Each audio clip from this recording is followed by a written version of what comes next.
Mix by DJ Ramkumar Kalapatti Madhubani.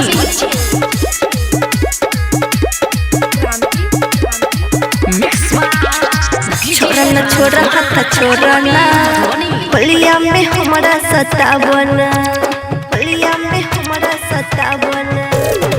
छोरा न छोरा हाथ छोरा ना होलिया में हमारा सतावना, सतावना। न तो लग जाए वो तो निशाना पे। अरे फिकिर नहीं खे हमारा कौन जबाना के रंगवा लगाई वो होई बरका घराना के हो। डर नहीं खे अब कौन पुलिस थाना के रंगवा लगाई वो होई बरका घराना के।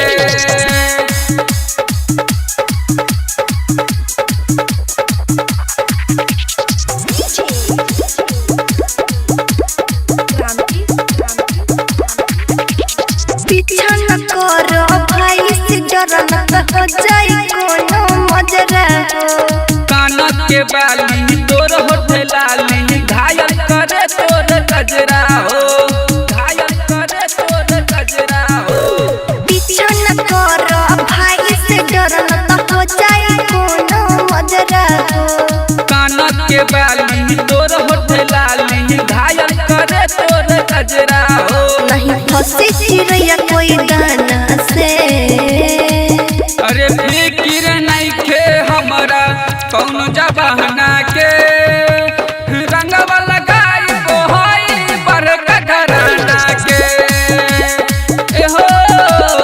डर नहीं खे अब कौन पुलिस थाना के रंगवा लगाई वो होई बरका घराना के।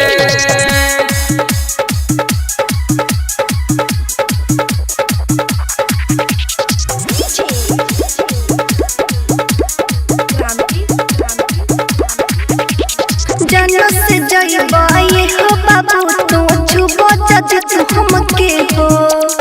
जाना जाई भले हो करे जा होली होई जम के हो, होली होई जम के हो।